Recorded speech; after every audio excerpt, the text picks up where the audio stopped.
Sobat Eksis, bagaimana kabar kalian hari ini? Semoga kalian semua dalam keadaan baik dan juga sehat. Berjumpa kembali dengan Kak Ella di channel Edukasi Eksis. Tempatnya kita belajar dan berbagi wawasan. Pada video kali ini, Kak Ella akan mengajak kalian semua untuk belajar tentang peribahasa. Agar kalian lebih mengetahui tentang peribahasa, yuk kita simak video ini sampai selesai. Peribahasa merupakan suatu kelompok kata atau kalimat yang memiliki makna tertentu yang berisikan kalimat yang ringkas, berisi perbandingan, dan tentang nasihat tingkah laku manusia. Peribahasa memiliki makna tersirat, artinya pesan yang disampaikan itu tidak secara langsung. Lantas, bagaimana ya bentuk peribahasa itu? Agar kalian lebih mengetahuinya, yuk kita simak cerita teman kita berikut ini. Besar pasak daripada tiang. Hari Minggu yang cerah, Citra berkumpul dengan keluarganya di rumah. Saat perut terasa lapar, Citra memiliki ide. Ibu, bagaimana kalau hari ini Citra membuat papeda? Pinta Citra pada ibunya. Papeda itu sebutan untuk camilan yang terbuat dari aci atau tepung tapioka yang dicairkan dengan air dingin, didadar di atas wajan anti lengket, diberi bumbu asin dan pedas, digulung menggunakan tusukan bambu. Jika suka, adonan bisa dicampur telur. Tapi janji ya, setelah kamu memasak, dapurnya dibersihkan kembali, kata ibu. Siap, Bos, ucap Citra. Dengan sukacita, Citra kemudian pergi ke warung untuk membeli bahan-bahan membuat papeda. Setelah itu, Citra mulai menyiapkan perlengkapan dan meracik adonan. Terdengar suara trang-treng-trong aneka perabotan yang beradu. Sesekali juga terdengar pekikan Citra yang merasa kesal karena diganggu adiknya. Ibu, mau dibuatkan papeda juga tidak? Teriak Citra dari dapur. Ya, boleh. Bumbu lengkap tanpa telur, jawab ibu dari ruang tengah. Tidak berapa lama Citra datang membawa pesanan ibu. Silahkan dinikmati pesanannya ya, Bu, ucap Citra sambil menyodorkan piring berisi beberapa gulungan papeda. Selesai berkreasi, Citra memenuhi janjinya membereskan semua perabot dan membersihkan dapur. Lalu Citra duduk santai dekat ibu sambil bercerita. Ibu, bagaimana kalau papeda buatan Citra dijual di sekolah? Sepertinya hasilnya lumayan, tutur Citra. Ibu senang dengan semangatmu. Setiap ada kemauan, selalu berusaha mewujudkannya sendiri. Tadi ibu rasa papedanya juga enak. Tampilannya juga sudah bagus, ucap ibu memberi pujian pada Citra. Kalau besok Citra mau jualan, ibu harap kamu bisa belajar membuat perhitungan modal dan untung rugi. Biar nanti dagangannya tidak seperti peribahasa, besar pasak daripada tiang, ucap ibu pada Citra. Maksudnya bagaimana, Bu? Kok ada tiang segala? Tanya Citra kurang mengerti. Maksudnya saat berdagang itu, kalau uang yang kita dapat lebih banyak dari pengeluaran belanja kita, maka kita untung. Tapi kalau uang yang kita dapat lebih sedikit dari pengeluaran yang kita keluarkan, berarti kita rugi. Nah, hal ini seperti peribahasa yang ibu ucapkan tadi. Citra maunya untung atau rugi? Tanya ibu. Ya maunya untung dong, Bu, jawab Citra dengan mantap.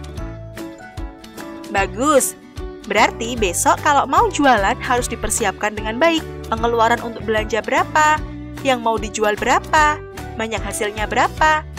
Jadi dari awal sudah ada bayangan untung dan ruginya. Begitu sayang, jawab ibu. Oh begitu ya, Bu, Citra jadi mengerti sekarang. Citra harus menghitung dahulu agar bisa menentukan harga jualnya. Selain itu, kalau besok jualan, berarti semua makanannya harus bisa terjual dan menghasilkan uang. Biar Citra untung, begitu ya, Bu? Betul sekali sayangku. Tapi keuntungan itu tidak selalu masalah uang saja. Ada keuntungan lain yang lebih keren yang Citra dapat dari kegiatan ini. Keuntungan apa coba? Tanya ibu yang disambut Citra dengan gelengan kepala. Keuntungan mendapatkan pengalaman yang hebat.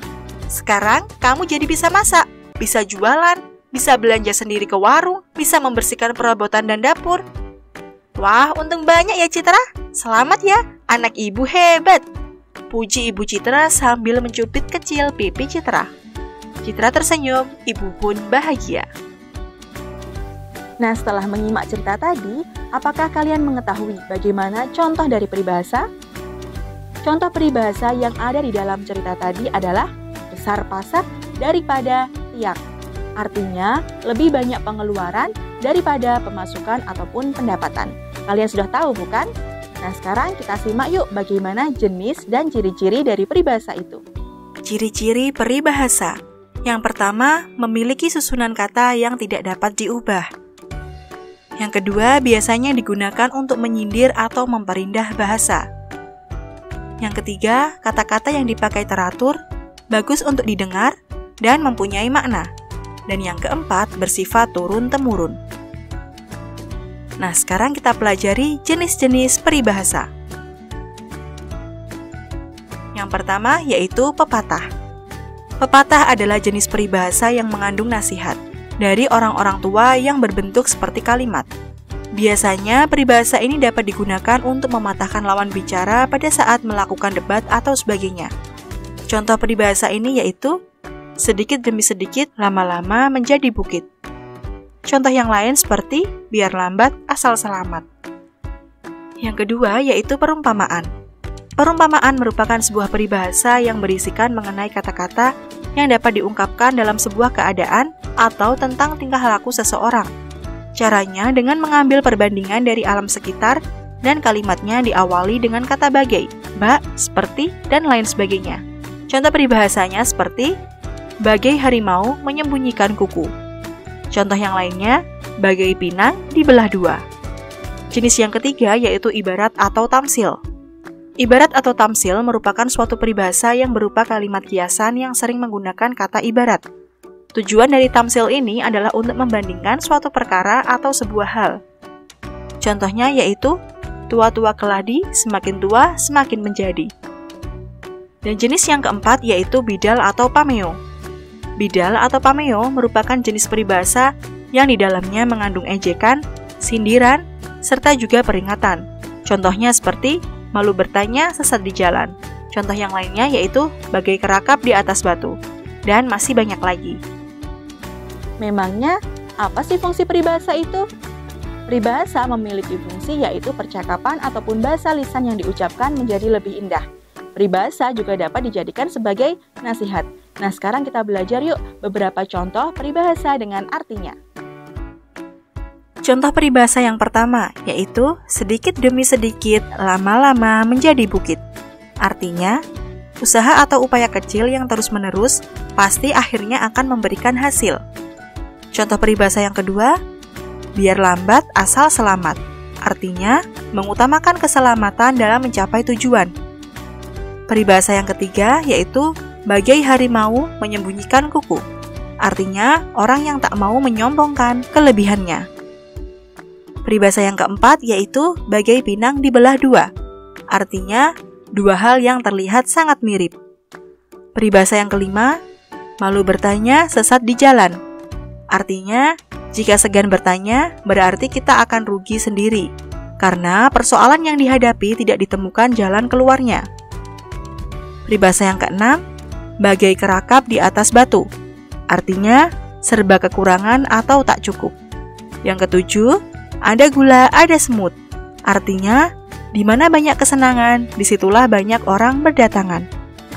Dan contoh peribahasa yang terakhir yaitu, hemat pangkal kaya. Artinya, ajakan pada orang-orang untuk memiliki gaya hidup hemat supaya bisa menjadi kaya. Nah, itulah tadi materi tentang peribahasa. Semoga dengan materi ini adik-adik Sobat Eksis semakin bertambah paham ya. Cukup sekian dulu penjelasan dari Kak Ella. Jangan lupa untuk like, komen, dan share video ini ke teman-teman kalian semua agar teman-teman kalian dapat belajar bersama di channel Edukasi Eksis. Oh iya, jangan lupa juga untuk subscribe channel ini ya. Terima kasih, semoga bermanfaat. Sampai jumpa.